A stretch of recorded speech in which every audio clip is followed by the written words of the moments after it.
గురువుగారు ఇప్పుడు దీపారాధన అనేది రకరకాల నూనెలతో చేస్తూ ఉంటారు. ఒక క్లారిటీ ఉండదు. అంటే మంచిగా చేసుకోవాలి అనుకుంటే ఏ నూనె వాడాలి? ఎన్ని వత్తులు వేయాలి?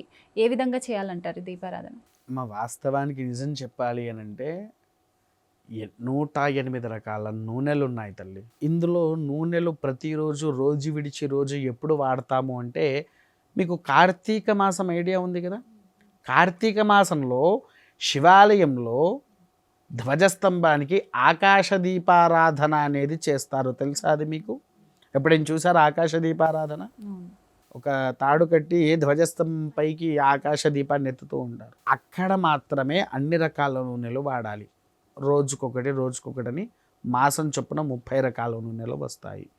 కాకపోతే ఇంట్లో మాత్రము వెలిగించేటువంటి దేవుడి దగ్గర దీపం అనేటువంటిది నువ్వుల నూనె ఖచ్చితంగా ఉండాలి. అది కూడా 3 వత్తులు ఒకటే దాంట్లో కలిపి ఒకటే వత్తి వేసి వెలిగించాలి.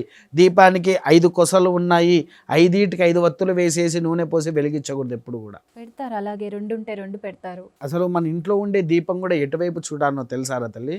ఒకటేమో ఈశాన్యం వైపు చూస్తుంది, ఇంకొకటేమో ఆగ్నేయం వైపు చూడాలి.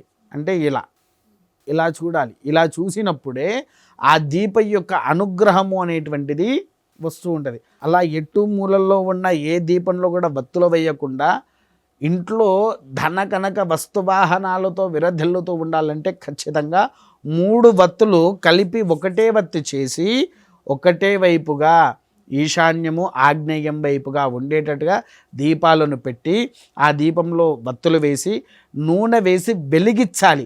వెలిగించిన తర్వాత కుంకుమతో దీపాన్ని అలంకరించిన తర్వాత మళ్ళీ మారుగా ఒక చుక్క నూనె వేయాల్సిందే.